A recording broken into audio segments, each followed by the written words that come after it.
ये युवा उद्यमी चौपाल है, इसका पहला संस्करण है जो यूनिवर्सिटीज ने हमने मिलकर सोचा कि वर्ल्ड एंटरप्रेन्योरशिप डे को हम आपके साथ सेलिब्रेट करें। लगभग 500 से ज्यादा युवा उद्यमी इस समय यहाँ पर मौजूद हैं। आपको मैं सुबह से यहाँ पर क्या क्या हुआ अगर मैं 1 मिनट में बताऊं तो हमने काफी पैनल डिस्कशंस देखे। हमने ये सीखा कि किसी भी व्यापार को 0 से 100 करोड़ तक कैसे बनाया जा सकता है। जब उस व्यापार को बनाएं तो उसके बीच में जो दीवार आती है उस दीवार को कैसे लांघा जाए और सक्सेस के रास्ते पर आगे कैसे बढ़ा जाए। और इसके अलावा जब यहाँ से ये वाला कार्यक्रम खत्म होता है तब यहाँ पर 7 मास्टर क्लासेस होंगी जहाँ पर हम सभी युवा उद्यमी एक दूसरे को बहुत कुछ सिखाने वाले हैं। सर, मैं सुबह से एक बात यहाँ देख रहा हूँ कि यहाँ पर जितने भी लोग आए हैं और अगर कोई भी अच्छी चीज होती है, कोई भी अच्छी बात कही जाती है तो वो एक्चुअली में उसको ताली नहीं बजाते, वो फोन निकालते हैं, उसके नोट्स बनाते हैं। तो ये एक ऐसा क्राउड है जो आई थिंक हम बहुत कुछ यहाँ पर सीखने आए हैं, सिखाने आए हैं। और सर, हम सभी युवा उद्यमियों के पास जब हमें पता चला कि आप यहाँ पर आएंगे एक मुख्य अतिथि के रूप में, तो हम सबके पास इतने सारे सवाल थे जो हम आपसे पूछना चाहते हैं। तो अगर आपकी इजाजत हो तो मैं वो प्रश्न आपसे पूछना शुरू करूं। जी, यस जी। तो सर, बेसिकली ये सवाल जो है जी, सबसे पहले तो मैं सभी युवा उद्यमियों का स्वागत भी करता हूं, अभिनंदन भी करता हूं। आज मुझे बहुत अच्छा लगा है कि आज आप सबके बीच में आने का मुझे अवसर मिला है। और यश जी, मैं आपको बधाई देता हूं कि हमारे यहाँ पर जो स्टार्टअप्स हैं, युवा उद्यमी हैं, वो कहीं ना कहीं उनके पास एक विचार को लगातार आगे बढ़ाने का काम कर रहे हैं और उनसे आपके माध्यम से उनकी भावनाएं भी और आप लोगों से ये वार्ता करने का अवसर मिला है। मैं सभी युवा साथियों का, युवा उद्यमियों का मैं दिल से धन्यवाद भी करता हूं। आप सबको शुभकामनाएं भी देता हूं, बधाई भी देता हूं। Thank you. सर, जो सवाल मैं आज आपसे पूछने वाला हूं, ये सवाल सिर्फ मेरे नहीं बल्कि पूरे हरियाणा के युवाओं के हैं। और हमने जब ये क्वेश्चन हमने बेसिकली पब्लिक से जब इकट्ठे करे तो हमारे पास तरह तरीके के सवाल आए। आई थिंक वो अगर मैं सारे आपसे पूछने बैठूं तो मुझे आपको बहुत समय चाहिए होगा, तो हमने उसमें से कुछ आइडेंटिफाई करे हैं। तो सर, राजनीति के बारे में इस कमरे में जितने भी नौजवान बैठे हैं उन्हें ये लगता है कि या तो यहाँ पर या राजनीति में घुसने के लिए या तो पैसा बहुत चाहिए या फिर कोई ऊपर का सपोर्ट बहुत चाहिए। बट आपके पिताजी फौज से आए, खेती करते थे, आपके पास ऐसा कुछ भी नहीं था। तो ये सफर, एक मुख्यमंत्री तक का सफर कैसे हुआ? थैंक यू यश जी, आपने जो क्वेश्चन किया है ये बिल्कुल हमारे हर युवा के एक जिज्ञासा का ये प्रश्न है जो आपने पूछा है। हम देखते हैं कि आज की चकाचौंध के अंदर बड़े बड़े एक दौर था, उस दौर के अंदर पैसे वाला व्यक्ति ही ये सोचते थे कि वो आगे बढ़ेगा या वो राजनीति में आएगा या विरासत से आएगा। विरासत मीन कहीं ना कहीं उसके पूर्वज वो कहीं राजनीति में रहे हैं, राजनीति के उस शिखर पर रहे हैं और वो फिर नीचे सर्कुलेशन उसका होगा कि नीचे आएगी वो। ऐसा विचार हमारे यूथ के मन में, हर व्यक्ति के मन में ये प्रश्न रहता है। परंतु यश जी, मैं आपको बताना चाहूंगा कि मैं एक साधारण परिवार से, आपने जैसा कहा है कि आप ये जानकारी लेकर के आए हैं, पिताजी आर्मी में थे, उनके साथ भी मुझे अलग अलग, क्योंकि आर्मी में फैमिली के साथ रहने का अवसर अलग अलग स्थानों पर मिला भी है। और उसके बाद जब मैं राजनीति के अंदर, पार्टी के अपने कार्यालय के अंदर एंटर किया संगठन के माध्यम से, तो वहां पर मैं काम करता रहा और कभी मन में कोई इस प्रकार की इच्छा या अपेक्षा भी नहीं थी। मेरा मन ये था कि काम करना चाहिए और काम करते रहिए। जब व्यक्ति कोई धैर्य से काम करता रहता है तो आगे बढ़ता है। इसके अंदर हमें बिल्कुल संतुलन की भी जरूरत है और धैर्य की बड़ी जरूरत है। संतुलन भी हमें बना करके रखना चाहिए और धैर्य भी रखना चाहिए। हम धैर्य रखेंगे। कई बार होता है व्यक्ति जब सीढ़ी चढ़ता है, कोई दिक्कत आ जाती है सामने और सीढ़ी चढ़ता है तो वो नहीं चढ़ पाता, गिर जाता है, फिर दोबारा प्रयास करता है। मेरा जीवन भी यश जी इसी प्रकार का रहा है। मेरे पास कोई लिफ्ट नहीं थी कि मैं नीचे से बैठा और ऊपर चला गया। मेरे पास सीढ़ी थी, मैं उस सीढ़ी से चढ़ा हूं। आप ये देखिए, उस सीढ़ी से मैं धीरे धीरे करके आगे बढ़ा हूं। मैं जब कंप्यूटर उस टाइम आया था, मुझे बराबर ध्यान में है,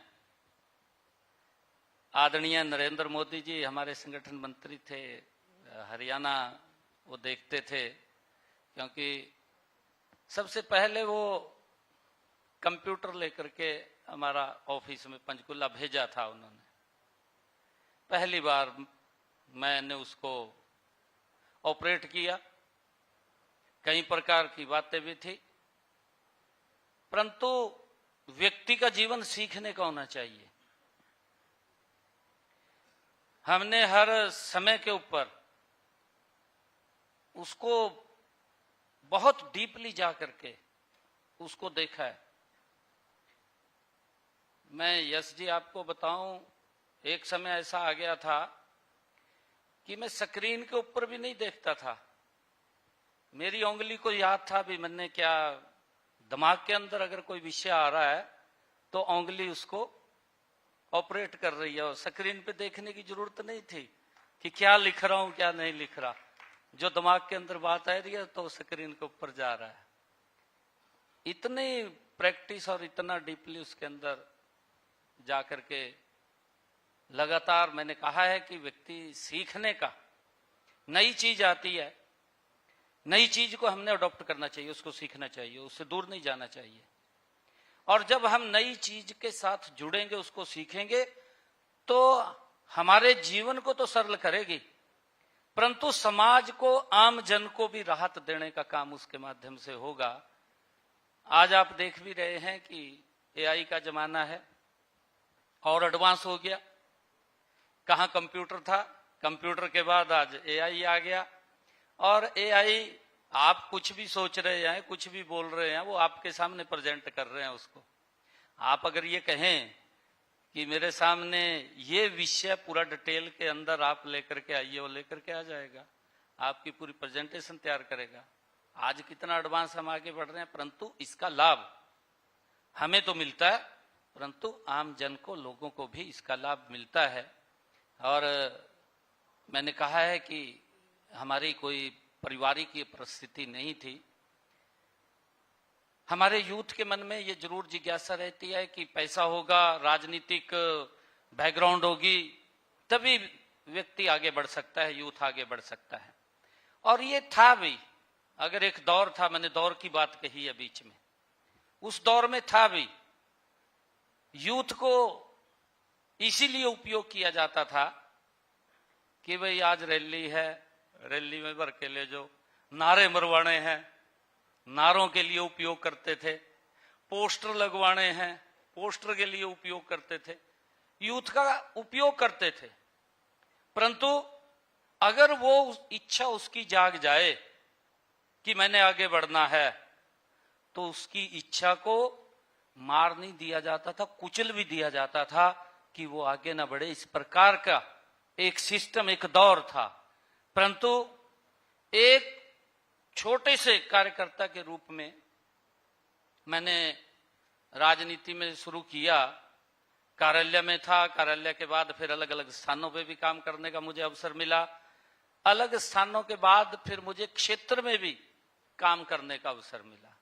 और मैं बताना चाहता हूं, जब मैं पहली बार क्षेत्र में गया तो मेरे को ये कहा गया कि आपने चुनाव नहीं लड़ना, आपने चुनाव लड़वाना है। मैंने कहा ठीक है जी। ये मैं बात कर रहा हूं धैर्य की, कि व्यक्ति को धैर्य रखना चाहिए। मेरे को जब ये कहा गया कि आपने चुनाव लड़ना नहीं है, आपने चुनाव लड़वाना है, आप उसके अंदर, मैं अगर आपको, सारा हमारा युवा बैठा है, मैं आपके बीच में बताना चाहूंगा कि मैंने पार्टी को कहा ठीक है जी, मैं चुनाव लड़वाऊंगा, मैं लड़ूंगा नहीं। जो व्यक्ति को पार्टी ने टिकट दिया वो तो रात को 11 बजे घर चला जाता था, सो जाता था, परंतु मैं रात के 2 बजे तक गांव गांव घूमता रहता था। 2 बजे तक मैं घर पे नहीं जाता था, मैं घूमता रहता था। पार्टी के लिए बात करनी, किसी को मिलना, किसी से जोड़ना, ये लगातार मैं नीतियों के बारे में बताना, मैं लगातार काम करता रहता था। और जब फिर 2009 के अंदर विषय आया, 9 के अंदर मेरे को कहा गया कि आपने चुनाव लड़ना है, मैंने कहा ठीक है जी, चुनाव लड़ेंगे। तो मैंने तैयारी कर ली अपनी। मेरे पास पैसा भी नहीं था। पैसा, जो आप कह रहे हैं कि मैंने जो बात कही है कि पैसे वाला ही चुनाव लड़ सकता है, मुझे खुशी है कि समाज ने ही मुझे चुनाव लड़वाया। मेरे पास 1 5 पैसा भी नहीं था। लोगों ने पैसा दे करके अपने आप ही, जहां भी कोई खर्चा था उन्होंने अपने आप किया। परंतु जब मैंने पहला चुनाव लड़ा, मैं आपको बताना, इस प्रकार की परिस्थिति थी। मैं लोगों के बीच में जाता, जब लोग, मैं जाता था तो इकट्ठे हो जाते थे गांव के लोग, पता लगता था कि वो आ रहा है। जब मैं जाता था बात रखता था तो मेरी बात को सुनते भी थे ध्यानपूर्वक, और सुन करके एक बात बोलते थे। कहा भाई छोरा तो ठीक है, कहा पार्टी का हिसाब किताब नहीं है, ये बात मेरे को बोलते थे। मैं उनको बोलता था, मैं कहा जी अगर आप मेरे साथ लग गए, बाद में बातचीत करते थे बैठ करके, उनके बीच में बैठ जाता था मैं खाट के ऊपर ही। तो मैं उनको बोलता था कि अगर आप मेरे साथ लगेंगे तो हिसाब किताब बन जाएगा। और 2014 के अंदर फिर मैं दोबारा जब चुनाव लड़ा, बहुत बड़े मार्जिन से मैं चुनाव जीता, तो वही लोग सारे मेरे साथ लगे और हिसाब किताब बना दिया। ऐसा हिसाब किताब बना कि आज मोदी जी के नेतृत्व में भारत कहां पहुंचा है। कल्पना कीजिए 2014 से पहले की, भारत के ऊपर आप नजर उठा करके देखिए किन चीजों का अभाव था। ये कोई मैं वैसे बात नहीं कर रहा हूं जी, हमारा यूथ बैठा है, ये बिल्कुल विचारणीय विषय है, चर्चा का विषय भी है। 2014 से पहले हमें अवश्य देखना चाहिए। 2014, आज 2026, एक जनरेशन बदलती है जी, पूरी जनरेशन बदलती है। जब 2014 था, आज 2026, हमारा यूथ उस टाइम मेरे ख्याल से होगा 8 साल का होगा, 10 साल का होगा। 8-10 साल के बच्चे को शायद वो स्थिति नहीं मालूम होगी, परंतु जब वो 18 साल, 18 से अब होता है, वोट देने का अधिकार आ जाता है, तब उसको पता लगता है कि स्थितियां क्या हैं। 12 सालों के अंदर आदरणीय मोदी जी के नेतृत्व में देश बदला है। ये बिल्कुल हमने अपनी आंखों से देखा है। मैंने वो पुराना दौर भी देखा है, मोदी जी का दौर भी मैं देख रहा हूं। एकदम जमीन आसमान का अंतर है, और इसके ऊपर जरूर चर्चा होनी चाहिए। क्योंकि चर्चा इसलिए नहीं, हमें अधिकार है, हमारा यूथ है, आने वाला भारत है, मेरा युवा, ये मजबूत भारत है, और आपके ही नेतृत्व में भारत विकास की नई ऊंचाइयों को छूने वाला है। और मैं ये चाहूंगा कि हमें पिछला बैकग्राउंड जरूर देखनी चाहिए। वो भी दौर था, अभी 15 अगस्त का स्वतंत्रता दिवस का हर्षोल्लास के साथ हम सब ने कार्यक्रम किया, याद किया उन क्रांतिकारी वीरों को जिन्होंने इस भारत की गुलामी की जंजीरों को काटने के लिए अपने आप को कुर्बान किया, हमने उनको याद किया।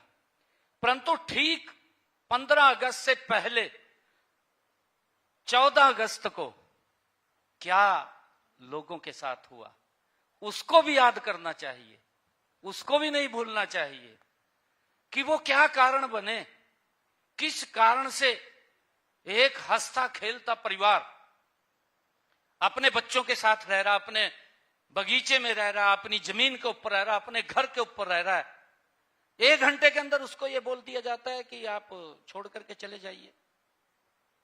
क्या बीती होगी उसके ऊपर, उन बच्चों के ऊपर क्या बीती होगी, क्या स्थिति हुई है।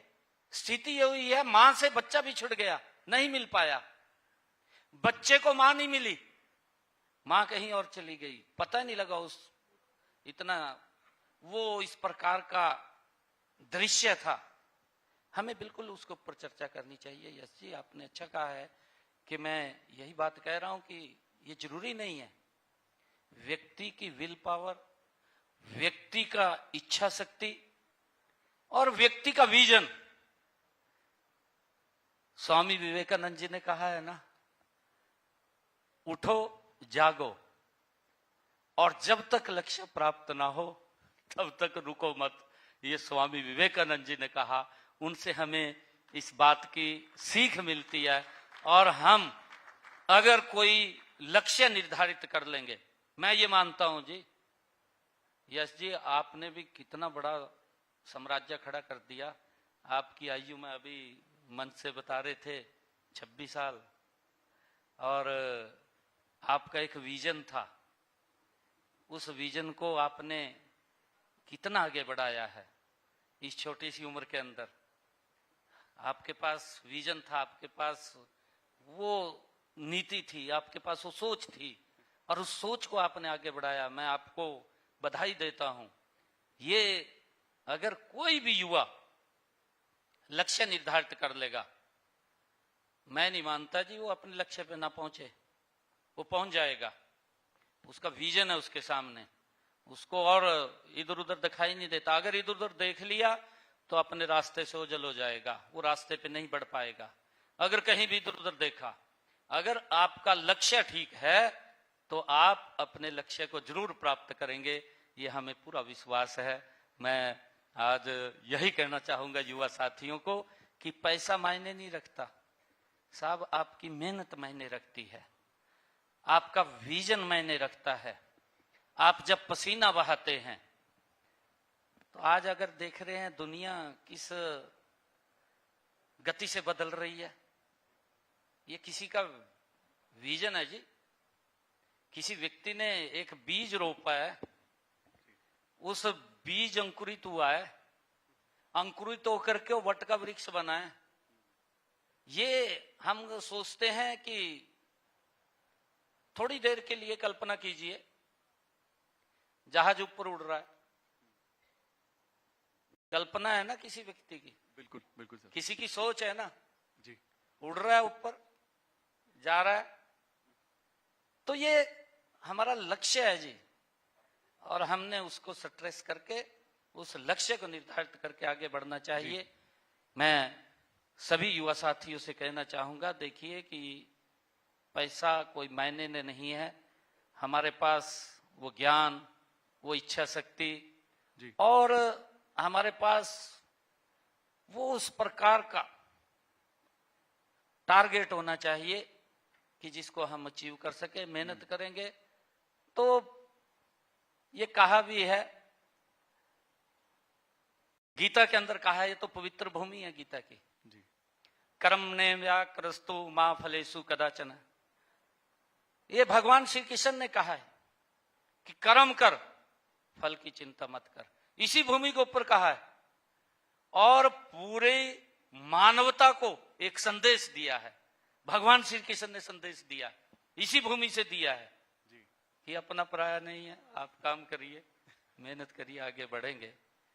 ये आज आप देख रहे हैं, जिसके पास बैकग्राउंड भी नहीं थी, पैसा भी नहीं था, और कोई राजनीतिक परिवार में व्यक्ति भी नहीं था जिसका मैंने सारा ले लिया हो, जी, परंतु एक एक सीढ़ी आगे बढ़ाऊं। बिल्कुल, आई थिंक बहुत बड़ी बात। I think can we have a huge round of applause for honourable CM. Sir, एक बहुत अच्छी बात मुझे आपके आंसर में ये भी दिखी कि हमारे इस रूम में बहुत सारे एआई के एंटरप्रेन्योर्स हैं। तो बड़ा अच्छा लगा ये सुनने में कि हमारे राज्य के मुख्यमंत्री खुद भी कंप्यूटर के एक्सपर्ट हैं। तो I think that's a very good blessing for us sir. Sir, मैं एक आपसे इंटरेस्टिंग सवाल पूछना चाहता हूँ। आज हम सब लोग फाउंडर्स हैं, और जब हम व्यापार करते हैं और छोटी उम्र में करते हैं, धैर्य से करते हैं, मेहनत से, बिना पैसे के, तो रोज के रोज फेलियर्स मिलते हैं सर। हर दिन हारते हैं, और कभी कभी दिन वो हार को संभालना, उसको समेटना बहुत मुश्किल होता है। सर, 2009 में नारायणगढ़ में आपने चुनाव लड़ा और आप वो चुनाव हारे। तो सर, मैं चुनाव के बारे में नहीं पूछ रहा हूं, बट मैं ये पूछना चाहता हूं कि वो उसके अगली वाली जो रात होती है वो कैसी होती है? आपने किसी को फोन करा, कैसा फील हुआ? यस जी, मैं आपको बताना चाहूंगा, आपने 2009 का जिक्र किया है।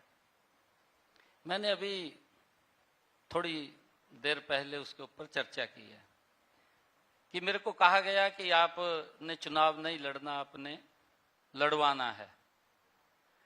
व्यक्ति धैर्य रखता है, ठीक है जी, चुनाव लड़वाएंगे, लड़ेंगे नहीं। और फिर कहा गया कि आपने चुनाव लड़ना है। ये कहा गया भी आपने चुनाव लड़ना है, कहा गया, मगर चुनाव लड़ेंगे जी।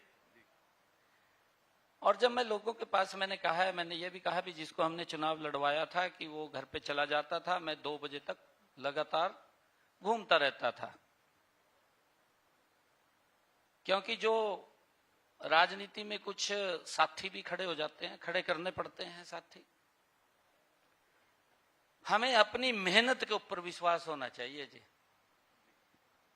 अभी मैंने कहा है ना, कर्मण्येवाधिकारस्ते मा फलेषु कदाचन।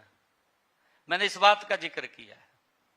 मैं काम कर रहा था जिस दिन 2009 का चुनाव हम हारे, मैं उससे 2 गुणी गति से अगले चुनाव के लिए उसी दिन खड़ा हो गया था। मैं 2 गुना गति से।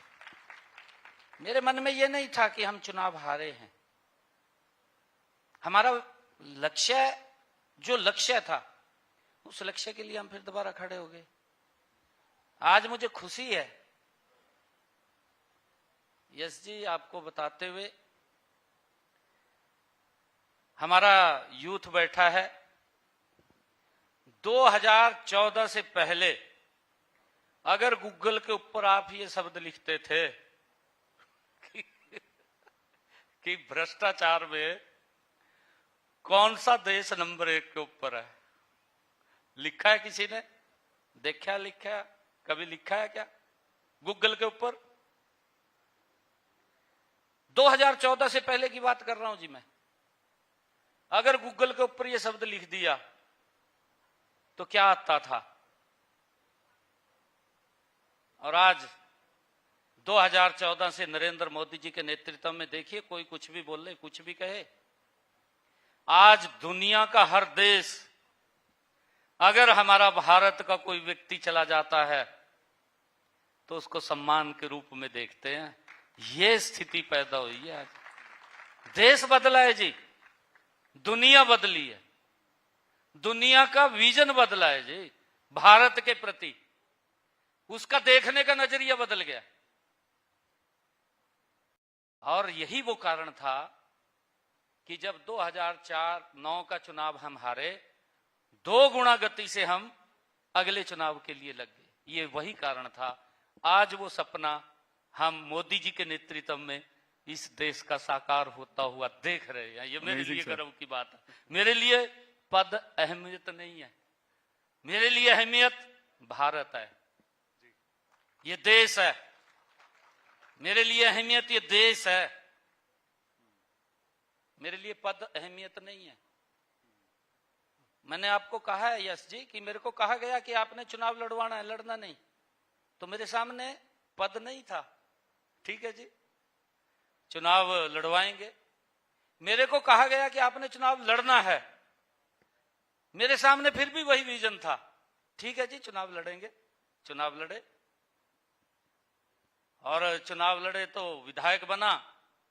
विधायक बना तो आपके सामने लगातार 2014 के बाद मेंबर पार्लियामेंट भी रहा हूं, विधायक भी तीसरी बार विधायक का चुनाव लड़ा हूं, परंतु लोगों ने बढ़ करके वोट दिया है, कम वोट नहीं दिया लोगों ने। मैं तो लोगों का मैं धन्यवाद करता हूं, उनका आशीर्वाद मिलता है, मुझे पब्लिक का आशीर्वाद मिलता है।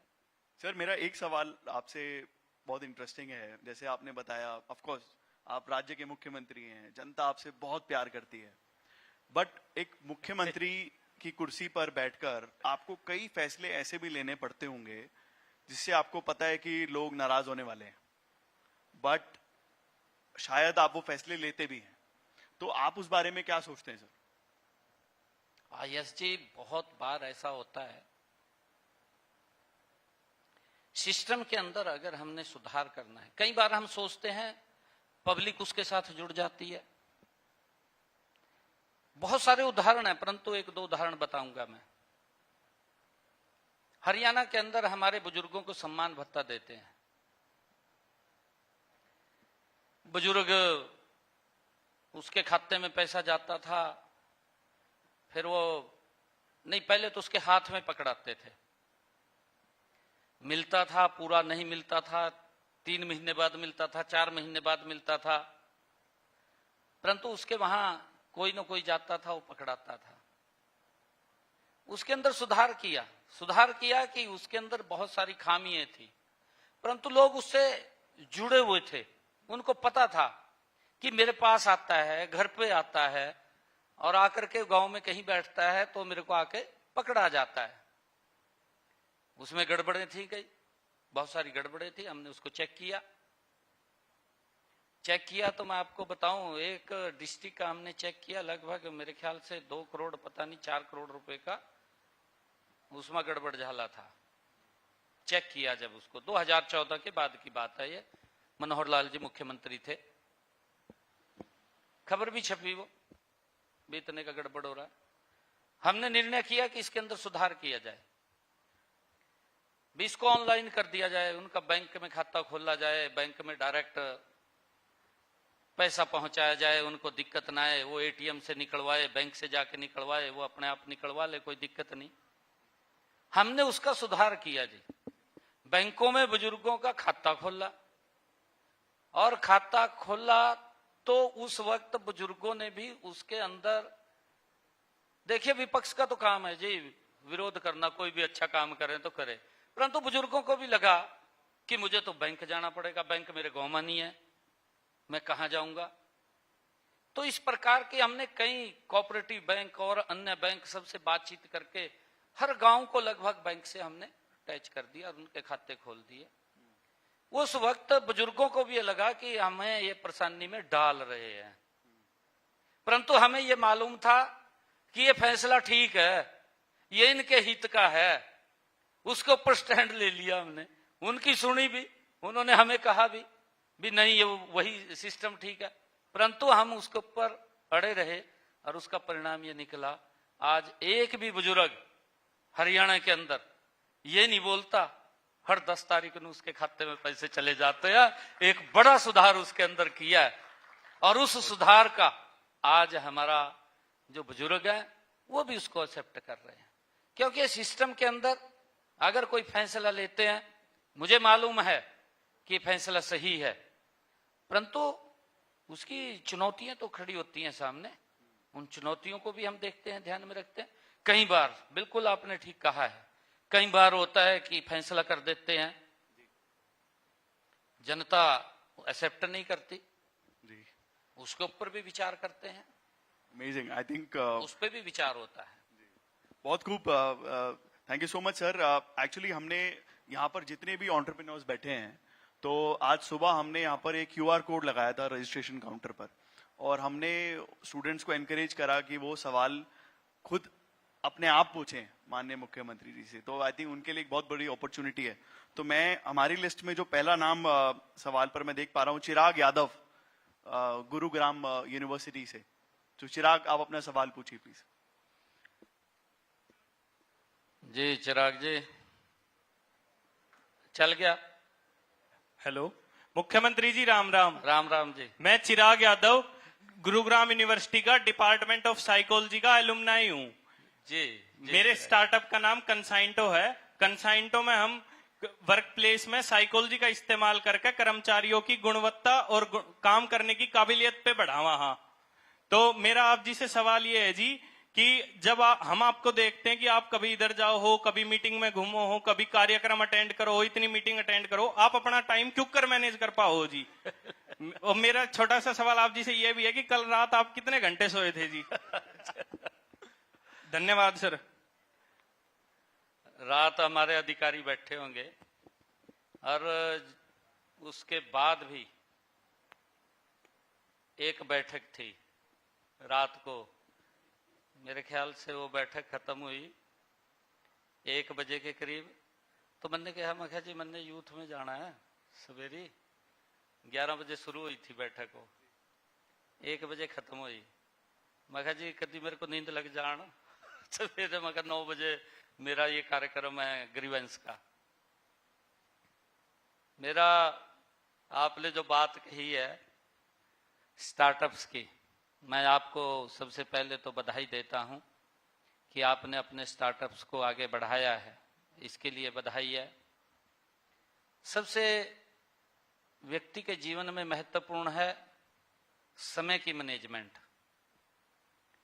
अगर समय की मैनेजमेंट आपकी सही है तो आपका सब कुछ सही है। आपने क्या सोचा है दिन भर के लिए क्या करना है और उसको टाइमली करना है।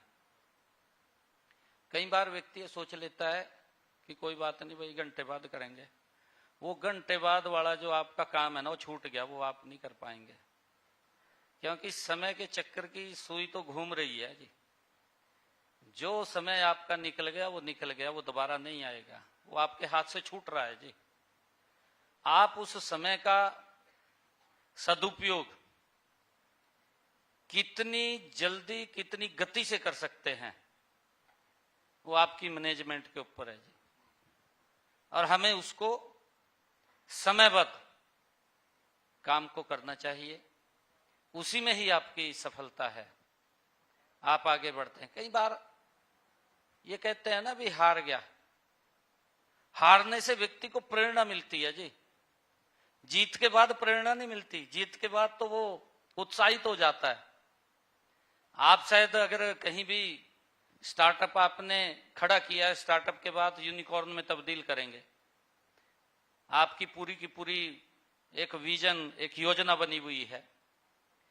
यूनिकॉर्न में आपने तब्दील कर दिया, आपने सोच लिया कि मैं तो बड़ा काम खड़ा कर दिया और कहीं उसमें ढिलाई आ गई तो आप पीछे चले जाएंगे साहब। हमने इस बात का विशेष ध्यान रखना है। ये जीवन है व्यक्ति का, ये सीखने की निरंतर प्रक्रिया है। कोई पूर्ण नहीं है जी, कोई व्यक्ति पूर्ण नहीं है। हर व्यक्ति सीखने के लिए ही है, नई चीज आ रही है जी। हर व्यक्ति सीखता है, हर समय सीखता है। अगर हमने अपने सीखने की प्रक्रिया को छोड़ दिया तो साहब हम फिर पीछे चले जाएंगे। नई नई टेक्नोलॉजी वो भी तो कहीं से आ रही है ना जी। नई टेक्नोलॉजी भी आ रही है तो उसको कोई तो पैदा कर रहा है, वो माइंड है ना जी। कोई ना कोई सोच रहा है, सोच करके खड़ा कर रहा है। और हमें नए की तरफ बढ़ना चाहिए, नया सोचना चाहिए।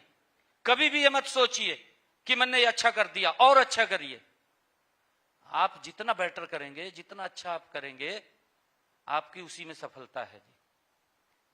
और आपने समय की आप मैनेजमेंट ठीक रखेंगे तो ठीक रहेगा। क्योंकि मैं तो राजनीतिक व्यक्ति हूं, मेरे पास तो रात को 2 बजे भी कोई आ जा तो 2 बजे भी उठकर मैंने खड़ा होना पड़ेगा, उसकी बात सुननी पड़ेगी। मेरे पास तो कोई आ जाएगा तो मैं सुनूंगा उसकी बात को। और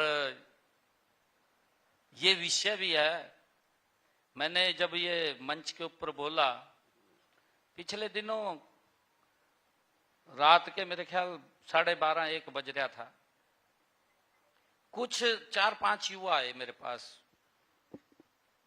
निवास पे।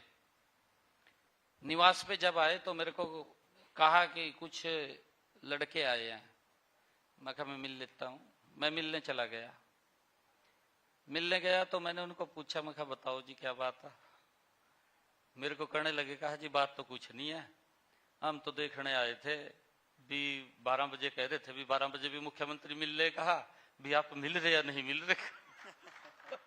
मैंने कहा, मैं कहा मैं तो मिल रहा, आपके सामने खड़े आना। कहा हाँ जी खड़े आ। फिर धन्यवाद सर।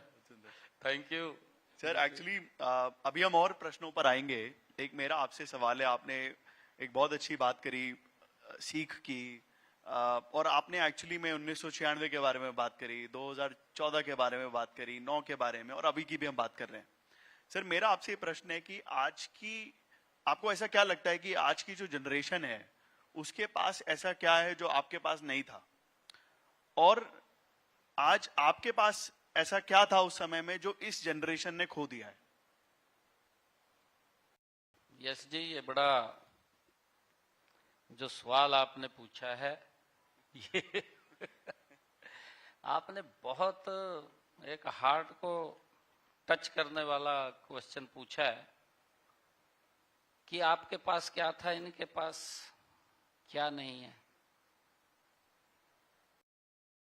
यस जी, मेरे पास जब हम पढ़ते भी थे या काम करते थे, हमारे पास अभाव था, कई चीजों का अभाव था, और हमारे आज के यूथ के पास वो अभाव नहीं है।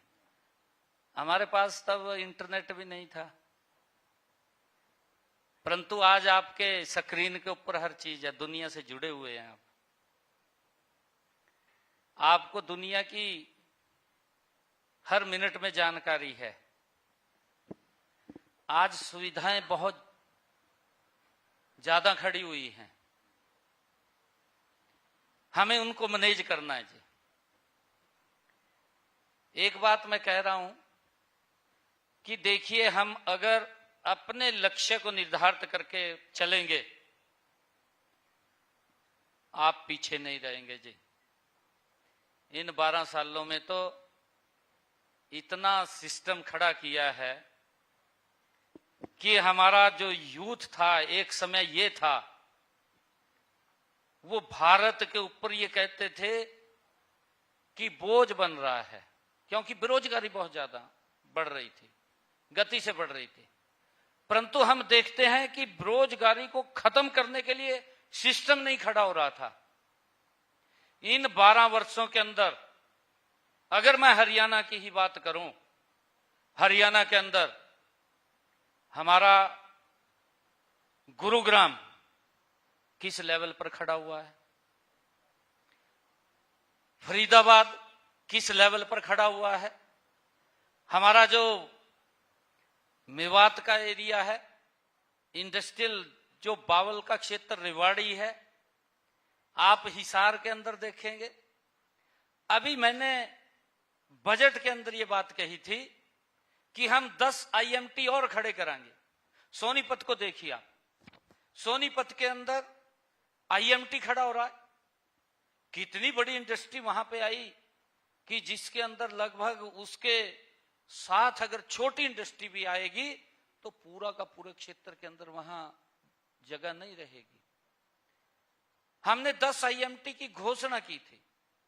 10 IMT में से 2 की लैंड के ऊपर काम चल रहा है और 10 में से 6 के ऊपर गति से काम चल रहा है। और आने वाले समय के अंदर हमें आज ऐसा लग रहा है, एक समय युवा भारत के ऊपर वजन दिखता था और आज उसको युवा वजन नहीं, आज उसको प्रगति में दिखाई देता है। युवा आगे बढ़ता हुआ दिखाई देता है कि उसके पास ऑप्शन है, उसके पास काम करने के लिए सिस्टम है। अगर जब सिस्टम हमारे पास होगा और ये खड़ा होगा तो हमारे पास यूथ ये वजन नहीं है, ये हमारी प्रगति का आधार है, हमारी विकास का आधार है, हमारी विकास की गति को बढ़ाने का ये आधार है। हम उस तरफ सोच रहे हैं यूथ को। बहुत सुंदर सर, बहुत सुंदर सर। मैं आपके सामने अब एक केस स्टडी रखना चाहता हूँ। मान लीजिए कि एक युवा है, रोहतक से है, और वो अपने परिवार को ये कहते हैं कि भाई मेरे को सरकारी नौकरी के पेपर नहीं देने, मुझे तो अपना कुछ स्टार्टअप बनाना है, लेकिन माता पिता मान नहीं रहे, तो आप किसकी तरफ हैं? देखिए, मैं तो हूं यूथ के साथ। यूथ के साथ इसलिए हूं मैं बताना चाहता हूं, मैं चाहता था बेटे को, मखा तू मेडिकल लाइन में जा, तो बेटा मेरे को कहने लगा, कहा पापा, कहा मैं मेडिकल लाइन में तो नहीं चलता। मैं क्या करागा बता? कहा मैं तो एडवोकेट बनना। मैंने उल्ट का बोल नहीं उसको, तुमने जो करना वो कर, मैंने नहीं उसको कहा। आज वो लॉ ही कर रहा, जो उसने सोचा है उसने वही कर रहा है। बिटिया ने जो सोचा है बिटिया वो कर रही है। बिटिया ने भी जो कहा था कि मैं ये करूंगी, वो भी उसी लाइन पे है, और बेटे ने जो कहा था वो भी उसी लाइन पे है। देखिए, मैं यश जी आपके माध्यम से सभी बच्चों के माँ बाप को ये कहना चाहूंगा, हम बड़ी गति से फास्ट ग्रोइंग है, आगे गति से बढ़ रहे हैं। आज बच्चों के पास एक विजन भी है, उनकी एक सोच भी है, क्योंकि वो, मैंने कहा है कि आजकल जमाना ऐसा आ गया, वो हर व्यक्ति से जुड़े हुए हैं। सोशल मीडिया का ऐसा नेटवर्क हमारे पास है कि बच्चा जो आगे सोच रहा है उसको हेल्प करिए, बच्चे को समय दीजिए। माँ बाप से कहूंगा, उनके साथ बैठना भी चाहिए, हमें उनकी बात भी सुननी चाहिए। बात सुन करके जो वो करना चाहते हैं उसके अंदर हेल्प करनी चाहिए। 2014 से पहले यश जी हमारे हरियाणा के अंदर लगभग, मुझे नहीं मालूम है, मेरे ख्याल से 200-250 स्टार्टअप होंगे। 2014 इतने होंगे, मेरे फिगर ध्यान में नहीं है, लास्ट 500 होंगे अगर हुए तो, पर 200-250 मेरे को ऐसा लग रहा है कि 200-250 2014 से पहले स्टार्टअप थे। आज इन 12 वर्षों के अंदर हरियाणा में 12,500 स्टार्टअप हैं, 12,500, और 12,500 में से यश जी 17 यूनिकॉर्न में तब्दील हो गए हैं। 17 स्टार्टअप यूनिकॉर्न में गए हैं, जिनकी 100 करोड़ से ज्यादा की टर्नओवर है, यूनिकॉर्न के अंदर तब्दील हुआ है। और आपके सामने है, ये इसी से आप अंतर लगाइए कि देश किस गति से बदला है। मैं यूथ से भी ये कहना चाहूंगा, अच्छी बात है कि आप जो सोचा है, आप नौकरी खोजने वाला नहीं, नौकरी देने वाला बनिए। एक तो नौकरी खोजता है, स्टार्टअप्स के अंदर तो आप नौकरी देने वाले बनते हैं। जब आपने स्टार्टअप शुरू किया यश जी, कितने 2000 बच्चे कितने लगे हुए इसमें आपके पूरे? लगभग 2000 सर। 2000 अभी बता रहे थे ना, मैं सुन रहा था। 2000 के करीब में आपने युवाओं को रोजगार दिया है, स्टार्टअप शुरू किया। ये प्रेरणा है जी, और मैं तो स्टार्टअप्स को बुलाता भी हूं, और उसके लिए हमने स्टार्टअप्स पॉलिसी भी बनाई है। स्टार्टअप्स पॉलिसी के साथ बच्चों को किसी प्रकार की अपना काम खड़ा करने में समस्या भी ना आए। अभी हम यूनिवर्सिटी में बैठे, हमारे वाइस चांसलर बैठे हैं, अभी बुलाया भी था। मैंने पिछले बजट के अंदर इस बात की घोषणा की थी कि बच्चे अगर हमारे यूनिवर्सिटी विषय के ऊपर रिसर्च करती है तो उसको हम 20 करोड़ रुपए का वो फंड मैंने अलॉट किया था। सभी यूनिवर्सिटियों को वो मैंने जारी भी किया है, ताकि बच्चे हमारे रिसर्च करें, नई नई चीज के ऊपर रिसर्च करें। और नई चीज पे रिसर्च करेंगे, लगभग मेरे पास 600-700-800 के करीब एप्लीकेशनें फाइनल हुई है। काफी एप्लीकेशनें, सुझाव लोग बच्चों के आए थे कि हम इसके ऊपर रिसर्च करना चाहते हैं, इस पे रिसर्च करना चाहते हैं। बहुत सारी अलग अलग यूनिवर्सिटी के पास आई है, और उनमें से जो भी मान ले उसका प्रोडक्ट बनता है या कोई आइटम बनती है रिसर्च करने के बाद, जिसका समाज को लाभ होता है, तो वो हमारे यूथ को भी उसका लाभ मिलेगा। हम उसके ऊपर भी गति से काम कर रहे हैं ताकि हमारे स्टार्टअप्स को आगे बढ़ा सके। और इसके साथ साथ आदरणीय प्रधानमंत्री जी ने मुद्रा बैंक की योजना चलाई जी। मुद्रा बैंक के माध्यम से कि यूथ को अगर वो अपना काम करना चाहता है तो उसको पैसे की दिक्कत ना आए, उसको आगे बढ़ाया जा सके मुद्रा बैंक योजना के तहत। और उसका भी बहुत बड़ा बजट मुद्रा बैंक के तहत यूथ को पहुंचाने का काम किया है। देश भर के अंदर अगर हम बात करें 100 यूनिकॉर्न बन चुके हैं देश के अंदर जी। तो उनको कहीं ना कहीं आगे बढ़ाने का काम सरकार कर रही है। और सरकार पीछे खड़ी है यूथ के जी, क्यों आगे बढ़े, कितना आगे जाए तो सरकार पीछे से पूरा सपोर्ट करती है, कोई दिक्कत नहीं। और मैं तो ये भी कहता हूं यूथ को कि अगर आपको कोई बात है, कोई विषय है, मेरे को आकर के मिल सकते हैं, डायरेक्ट बात कर सकते हैं आकर के, हम आपकी कहां हेल्प कर सकते हैं। हमारे अधिकारी लगे रहते हैं, अधिकारी हमारे यूथ को आगे बढ़ाने के लिए हेल्प करते हैं। और उसके अंदर हमने हर यूनिवर्सिटीज के अंदर इंक्यूबेशन सेंटर्स खोला है ताकि हमारे यूथ को वहां पर भी यूनिवर्सिटी के अंदर उन सब विषयों की जानकारी मिल सके, ताकि वो अपने विजन को, अपने योजना को आगे बढ़ा सके। उसको लेकर के हम निरंतर लगातार यूथ की हेल्प करते रहते हैं। और भी अगर कोई बैंक से कहीं हेल्प की जरूरत होती है वो भी करवाने का काम हम करते हैं। बहुत सुंदर सर। आई थिंक अब एक और प्रश्न लेते हैं सर यंगस्टर से। हरियाणा पर सवाल है, हरियाणा की बेटी का। तो मैं रिक्वेस्ट करूंगा प्रियाना शर्मा मास्टर्स यूनियन से, अगर आप प्लीज अपना सवाल पूछें। नमस्ते माननीय मुख्यमंत्री जी। नमस्ते जी। मैं प्रियाना हूँ, मास्टर्स यूनियन की छात्र, और मैं सवरा बना रही हूँ। ये सावित्रीबाई फूले से प्रेरित एक प्लेटफॉर्म है जो पूरे भारत की पहली स्त्री शिक्षक थी। मेरा प्लेटफॉर्म आज 8000 से भी ज्यादा शिक्षक का महीने में 30 घंटे से ज्यादा समय बचाता है और छात्रों को एआई के जरिए से मदद करता है उनके लिए लर्निंग पर्सनलाइज करने में।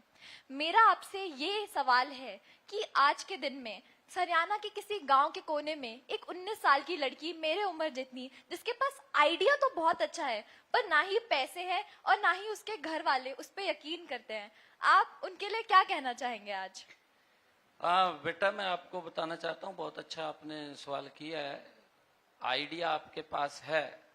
मैंने अभी जिक्र किया है कि हमने यूनिवर्सिटीज के अंदर इंक्यूबेशन सेंटर्स खोले हैं और सरकार को आप अगर अपना आइडिया भेजते हैं उनको बिल्कुल फाइंड आउट होते हैं, चेक होते हैं और चेक होकर के उसके ऊपर अच्छे जो आइडियाज हैं कि उसके अंदर बच्चा आगे बढ़ सकता है, उसको बढ़ाने का पूरा प्रयास वो सरकार करती है। उसकी हर तरीके से हेल्प भी युवा की करते हैं ताकि उसके आइडिया को आगे बढ़ाया जा सके, उसको मार्केट में पहुंचाया जा सके। आप देखते हैं आदरणीय प्रधानमंत्री जी ने जो कहा था 1 डिस्ट्रिक्ट 1 प्रोडक्ट, उसकी बात करी थी और उसके बाद हमने उसको आगे बढ़ाया है 1 ब्लॉक 1 प्रोडक्ट, कि हमारे ब्लॉक की एक पहचान होनी चाहिए और वो कहीं ना कहीं हमारे यूथ का आइडिया होता है। कोई व्यक्ति अपना एक प्रोडक्ट खड़ा करता है, उस प्रोडक्ट को मार्केट देना, उस प्रोडक्ट की पहचान बनाना, वो सरकार उसके अंदर पूरा सहयोग करती है। और अगर पैसे की भी हमारे यूथ को उस आइडिया के लिए जरूरत है तो हम उसके अंदर भी उसका सहयोग करते हैं। उसके लिए भी हम उसको पीछे नहीं रहने देते कि ताकि वो आगे उसके अंदर बढ़ सके। और मुझे खुशी है बताते हुए कि पिछले दिनों हमने, जैसे कोई स्टार्टअप खोलना चाहता है, पिछले दिनों की बात है, यहीं गुरुग्राम के अंदर मैंने जो हमारे बड़े इंडस्ट्रियलिस्ट थे उनको और स्टार्टअप्स को ज्वाइंट मीटिंग किया था कि जो हमारा स्टार्टअप्स है वो कुछ करना चाहता है, उसको कोई आइडिया की जरूरत है, हमारे इंडस्ट्रियलिस्ट से बात करें। हमने इसको लेकर के अब जो हमारी ITIs हैं, पॉलिटेक्निकल हैं, हमारी यूनिवर्सिटीज हैं, उनके साथ भी हमने जो हमारे बड़े इंडस्ट्रियलिस्ट हैं उनको कहा है कि आप एक एक ITI को अडॉप्ट कीजिए। अडॉप्ट भी किया है उन्होंने, MOU साइन हुआ है ताकि वहां पर वो उन बच्चों को सिखा भी सके और फिर उनको प्लेसमेंट भी दे सके। एक वर्कर के तौर पे नहीं, सहयोगी के तौर पर उसके साथ काम करने का उसको स्किल मैन पावर भी मिलती है और आगे वो बढ़ता है। तो हमारा प्रयास रहता है कि हम बच्चों को उसके आइडियाज को आगे बढ़ाने का काम करें और लगातार अगर जब आप एप्लीकेशन कोई देंगे तो उसको हम जरूर आगे बढ़ाने का काम करेंगे, आपको पीछे न, और आपकी हर कदम के ऊपर हेल्प करेंगे, सरकार हेल्प बहुत बहुत धन्यवाद माननीय मुख्यमंत्री जी। धन्यवाद मुख्यमंत्री जी। मैं चाहूंगी मुझ जैसी और लड़कियां हरियाणा से और ऊपर आए और ऐसे मंचों पे आ पाए आपकी मदद के कारण। धन्यवाद। Thank you, thank you sir. I think बस मैं क्योंकि मेरे ये ऐप पर देख रहा हूँ कि जब से मैंने आपसे जनता के प्रश्न पूछने शुरू करे हैं तब से ये फ्लड हो गया है, मेरे पास बहुत सारे सवाल आ रहे हैं। तो मैं अपने प्रश्नों को थोड़ा सा रोक कर मैं चाहूंगा कि मैं पहले स्टूडेंट्स के प्रश्नों को महत्व दूं। तो मैं अब रिक्वेस्ट करूंगा भूपेश स्किल यूनिवर्सिटी से, अगर आप प्लीज अपना प्रश्न पूछें। वंदे मातरम सर। वंदे मातरम। नमस्कार सर, मैं भूपेश श्री विश्वकर्मा कौशल विश्वविद्यालय का छात्र। तो सर, जैसा कि हरियाणा का लड़का ओलंपिक्स में गोल्ड मेडल लाता है और मेरे को गर्व होता है कि हरियाणा का वो लड़का, वो युवती उस मेडल को लाने के बाद भी हमारा जो हरियाणा है उसमें 2% की आबादी होने के बाद भारत की, वह युवा जो आगे बढ़ चढ़कर अपना हिस्सा लेता है। मेरा सवाल उससे नहीं है, मेरा सवाल है कि वो जो पैटर्न आता है, वो रास्ता जो आता है कि वो विद्यार्थी कैसे कैसे आगे बढ़ता है उस खेल में, उस मेडल को लाने में, वो सफर वो कैसे तय होता है। उस सफर में जो कोच लगते हैं, वो जो मैदान लगता है, जो शिक्षक लगते हैं, वे सब कैसे खड़ा हुआ सर? थैंक यू भूपेश जी, आपने अच्छा सवाल किया है, मैं आपको बधाई देता हूं और आपके माध्यम से मैं अपने हरियाणा के उस यूथ को भी बधाई देता हूं जिन्होंने, हरियाणा के यूथ ने भारत का नाम तो ऊंचा किया है, पूरे विश्व के अंदर तिरंगे का सम्मान बढ़ाने का उन्होंने काम किया है। मैं उनको बहुत बहुत बधाई देता हूं। और भूपेश जी, मैं आपको बताना चाहता हूं, एक समय था पदक लाओ पद पाओ, ये नीति थी। देखिए, एक अगर युवा मेडल लेकर के आ रहा है, वो मेडल मुझे दिख रहा है कि अच्छा है कि मेडल लेकर के आया है, परंतु मेडल कैसे लेकर के आया, उसके पीछे की कहानी क्या है, उसके ऊपर भी हमें देखना चाहिए। व्यक्ति विकास की ऊंचाइयों को छू रहा है, कैसे छू रहा है, हमें उससे प्रेरणा भी लेनी चाहिए। एक मेडल लाने के लिए कितना पसीना बहाता है युवा, कितनी कठोर मेहनत करता है, हर चीज का ध्यान रखता है जी, हर चीज का ध्यान। वो यहां तक ध्यान रखता है कि मेरा वेट भी ग्राम भी ना बढ़ सके, यहां तक ध्यान रखता है, इतनी मेहनत करता है वो। और सरकार का दायित्व है, मुझे खुशी है कि आज हमारे हरियाणा के युवा जो मेडल लेकर के आ रहे हैं, उसका श्रेय आदरणीय प्रधानमंत्री जी की जो खेल नीति थी, खेलो इंडिया जो उन्होंने कहा, और उसके ऊपर हमने काम किया। मैंने कहा है कि एक समय था कि पदक लाओ और पद पाओ, बस 2 शब्द थे। मैंने एक दिन प्रेस में बोल दिया जब ये हमारे युवा मेडल लेके आए, तो मेरे को कहने लगे विपक्ष के कुछ लोग, कहा जी पॉलिसी पड़ी नहीं है मुख्यमंत्री तक। मैं कहा भाई तय पड़ा दे मेरे को, क्या थी तेरी पॉलिसी, हमें बता दो। परंतु 0 ग्राउंड से बच्चे को तैयार करना, प्रधानमंत्री जी की सोच है कि हमारा इंफ्रास्ट्रक्चर मजबूत होना चाहिए, जहां बच्चे खेलते हैं उनको खेलों का सामान अंतरराष्ट्रीय स्तर का मिलना चाहिए, उसके लिए हम काम कर रहे हैं। हम हमारे जो खेल स्टेडियम है, लगातार आप लोग देख रहे हैं, खेल स्टेडियमों को मजबूत कर रहे हैं, नए खड़े हो रहे हैं। और उसके साथ साथ मैं आपको बताना चाहता हूं, उनके लिए कोचों की जो व्यवस्था आपने कही है। और जब हम खेल नर्सरियां हमने हरियाणा के अंदर खोली हैं जी, लगभग 1400, 1450, 1500 खेल नर्सरियां हरियाणा में चल रही हैं। 40,000 के करीब बच्चे उसके अंदर, खेल नर्सरी के अंदर, वो अपने कैरियर को आगे बढ़ा रहे हैं। जो बच्चा 8 साल से लेकर के 14 साल तक है, उसको हम स्टाइफंड के रूप में 1500 रुपए दे रहे हैं। जो बच्चा 15 से लेकर के 19 साल तक है, उसको 2,000 रुपए दे रहे हैं। अगर बच्चा हॉस्टल में रह करके अपनी प्रैक्टिस कर रहा है, उसको डाइट का भी 500 रुपए दे रहे हैं। ये सिस्टम अगर खड़ा हुआ है तो उसका परिणाम है कि मजबूत जो खेल नीति बनी है, उसका ये परिणाम है कि जब खेल होते हैं, अभी आपने देखा है जब ये गेम हुए 13 मेडल आए, 13 में से हमारे 7 मेडल हरियाणा का युवा लेकर के आया है। ये हमारे लिए बड़े गर्व की बात है। ये बहुत गोल्ड मेडल के अंदर बड़ी संख्या हमारा यूथ लेकर के आया है, और इसका मेन कारण है कि यूथ को वो सुविधा उपलब्ध कराना। हम उसकी तरफ भी ध्यान करते हैं कि वो गलत रास्ते पे न चला जाए, उसका भी ध्यान रखते हैं, और उसको आगे बढ़ाने का काम, चाहे कोचेज की व्यवस्था, अंतरराष्ट्रीय स्तर के ऊपर भी अगर कोच की आवश्यकता पड़ती है तो वो भी उपलब्ध कराने का काम हम करते हैं। और लगातार हम आगे जो 2036 का ओलंपिक का खेल भारत के अंदर होगा, तो उसके लिए हम ये चाहते हैं कि हम इस प्रकार का अपना युवा खड़ा करेंगे, जिससे कि हरियाणा जब मेडलों की संख्या होगी तो सबसे ज्यादा अगर संख्या आएगी तो हरियाणा से आएगी। उसके लिए हम काम कर रहे हैं। हम उसके ऊपर नहीं छोड़ा यूथ को कि पदक लाओ और पद पाओ।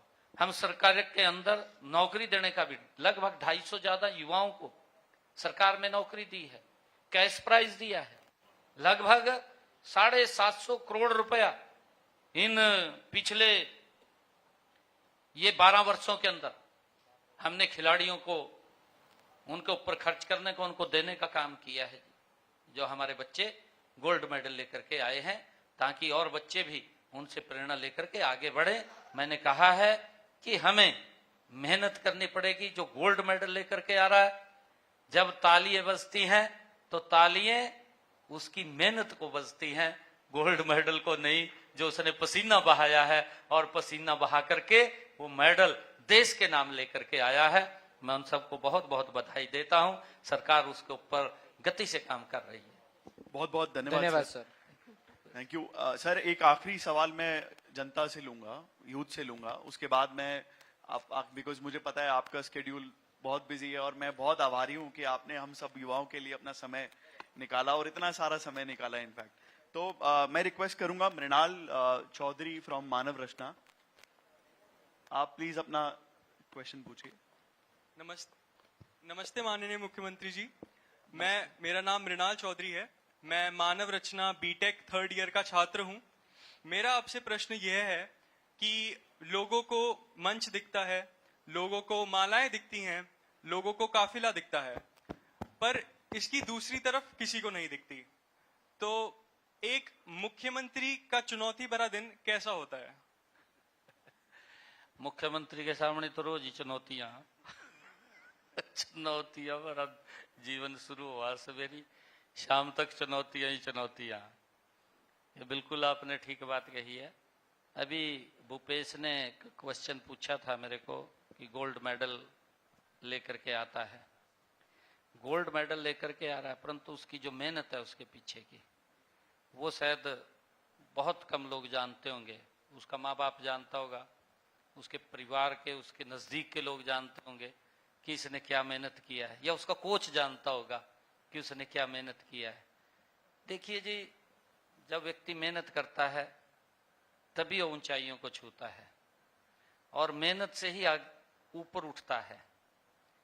ये बहुत हर क्षेत्र के अंदर जी, हर क्षेत्र के अंदर चुनौती भी है, मेहनत भी है, परंतु कहीं ये वो मेहनत दिखाई नहीं देती जी। लोगों की आपकी बात ठीक है कि उसको दिखाई देता है कि ये सिक्योरिटी के अंदर है, सिक्योरिटी के अंदर भी होना एक बड़ी चुनौती है, हम आपको नहीं मिल सकते, ये बड़ी दिक्कत है हमारे लिए एकदम, क्योंकि उनकी भी जिम्मेवारी है, वो भी रोकने का काम करते हैं। परंतु हर चीज के अंदर ये हमारे लिए चुनौती है। एक चुनौती मैं आपको बताना चाहता हूं, सबसे बड़ी हमारे सामने क्या थी कि हमारे यहां बच्चा जो पढ़ता था, मेहनत करता था, परंतु जब रिजल्ट आता था तो वो पीछे रह जाता था। एक बड़ी ये कुरीति भी थी और ये चुनौती भी थी और ये बच्चे की मेहनत का भी था। आप देखिए कि बच्चे ने बड़ी मेहनत की, पढ़ा, नौकरी नहीं लगी, टेस्ट क्लियर कर लिया, उसको पता है कि मेरा फर्स्ट आया हूं मैं, उसको ये भी पता है। मेरे को 2014 के बाद जब मैं मंत्री बना, बहुत सारे यूथ इस प्रकार के मिलने के लिए आए अलग अलग समय के अंदर, कहने लगे जी हमने तो आस ही छोड़ दी थी, परंतु कहा ये आपकी सरकार आई, 4 बार मैंने टेस्ट दिया, चारों बार कहा मैं नौकरी नहीं लग गया, कोई और लग गया, मैं नंबर 1 के ऊपर आता था। कहा आपकी सरकार आएगी जी, मैंने सोचा भी मेरा अंतिम समय रह गया, मैं तो कहा आस ही छोड़ दी थी भी मेरा कुछ नहीं होने वाला। मैंने कहा जब आपकी सरकार आई तो मैंने फिर टेस्ट दे दिया, भी लब ये लास्ट आ, देख ले भी क्या होगा। कहा जब रिजल्ट आया सबसे पहला मेरा नाम आएगा, सबसे पहला मेरा नाम आया उसके अंदर। ये एक चुनौती है जी, और वो बच्चे की मेहनत है। बच्चे की जो मेहनत है उस चुनौती को हमने स्वीकार किया कि बच्चे की मेहनत को हम पीछे नहीं रहने देंगे, उसको आगे बढ़ाने का काम करेंगे। मुझे खुशी है आज हरियाणा के अंदर बिना पर्ची बिना खर्ची के एक वातावरण खड़ा हो गया। ये विश्वास है मेरे युवा का, उसको पता है युवा को कि भाई नौकरी ये अब सिफारिश से नहीं, किसी विधायक मंत्री या मुख्यमंत्री के पास जाने से नहीं मिलेगी, अब तो मुझे मेहनत से ही ये नौकरी मिलेगी, मेहनत करनी पड़ेगी और आगे मैं उसके अंदर बढ़ूंगा। ये हमने उसके विश्वास को जगाया, उसके माँ बाप के विश्वास को जगाया है। ये मेहनत है, परंतु उस बच्चे की मेहनत को कोई देखता नहीं कि उसने कितनी मेहनत की है। जब वो मेहनत करता है तभी वो ऊपर आता है, और उसको आगे बढ़ाना ये सरकार का दायित्व है। हम देखते हैं कि इसके पीछे बहुत सारी चुनौतियां भी होती हैं हमारे जीवन में, परंतु उन सब चुनौतियों को आगे बढ़ाते हुए हम निरंतर आगे बढ़ते रहते हैं, काम करते रहते हैं। और उसके अंदर सबसे बड़ा जो सहयोग और आशीर्वाद मिलता है वो जन का आशीर्वाद मिलता है। जब जन का आशीर्वाद होता है तो हम बड़ी से बड़ी चुनौती को भी पार कर देते हैं, कोई दिक्कत नहीं आती है। Thank you. बहुत बहुत धन्यवाद जी। बहुत थैंक यू सो मच माननीय मुख्यमंत्री जी, आपने हमें इतना समय दिया। मेरे पास प्रश्न बहुत सारे हैं, युवाओं के पास प्रश्न बहुत सारे हैं, बट मेरा मानना ये है कि समय सीमा को ध्यान में रखते हुए इन सारे प्रश्नों को हम शायद अगले साल जब दूसरा संस्करण करेंगे इस युवा उद्यमी चौपाल का, तब आपको एक बार और रिक्वेस्ट करेंगे, आपसे और समय लेंगे। Thank you sir. एक मैं राष्ट्र आपसे रिक्वेस्ट करूंगा, आज आपने जो भी हमें सीख दी, वैसे मैं आपको ये भी बताना चाहूंगा कि लगभग लाखों बच्चे इस वक्त इस आपने जो भी विचार रखे हैं उनको सुन रहे हैं। लगभग 4000 से ज्यादा इंस्टीट्यूट्स हरियाणा के अंदर लाइव इस इंटरव्यू को देख रहे हैं। तो मैं आज आपसे एक रिक्वेस्ट करूंगा कि हम हरियाणा में हैं, आप हरियाणा के मुख्यमंत्री हैं, हरियाणवी में अगर आप एक लाइन युवाओं के लिए कुछ बोलना चाहें, कुछ भी, तो वो। सबसे पहले तो मैं सभी युवा साथियों का स्वागत अभिनंदन करता हूं। एक बात जरूर कहूंगा कि हमारे छोरे क्या छोरियां से, छोरियां हमारी क्या छोरों से कम है क्या? हमारी छोरियां ने झंडे गाड़ दिए हरियाणा के, और मैं अपने छोरों से भी कहूंगा गलत रास्ते पे नहीं जाइएगा। नशा है, ऐसी चीजों से हमें बचना चाहिए। और अगर नशा रखना भी है तो अपने लक्ष्य का रखिए कि मैंने कहां पहुंचना है, वो लक्ष्य मेरी आंखों के सामने होना चाहिए। मैं सभी यूथ से कहना चाहूंगा, नहीं तो कई प्रकार से गुमराह भी करते हैं, बोलते भी हैं। आपने जेनएच कहा है, जेनएच नहीं, मैं आज इसको कहूंगा जेनएच भी, हार्ट बीट। ये भारत की बहुत बढ़िया हार्ट बीट है। ये भारत की हार्ट बीट है, जेनएच भी। बहुत बहुत बढ़िया। आई थिंक माननीय मुख्यमंत्री जी ने जो ये एक हमारी यूथ में हम इसको स्लैंग बोलते हैं, तो जो आपने दिया है Gen H B, generation heart beat, तो आई थिंक एक बहुत ही अच्छी दिशा है। एंड माननीय मुख्यमंत्री जी, मैं आपका बहुत बहुत धन्यवाद करता हूं, आपने जो भी समय हमें दिया। एंड मैं रिक्वेस्ट करता हूं कि आप सभी लोग राष्ट्रगान के लिए खड़े हो जाएं। Thank you. धन्यवाद। जी हाँ सर, आपका बहुत बहुत धन्यवाद। अपना समय, अपना विचार, अपना दृष्टिकोण और अपने लाइफ के बहुत ही शानदार एक्सपीरियंसेस आज हमारी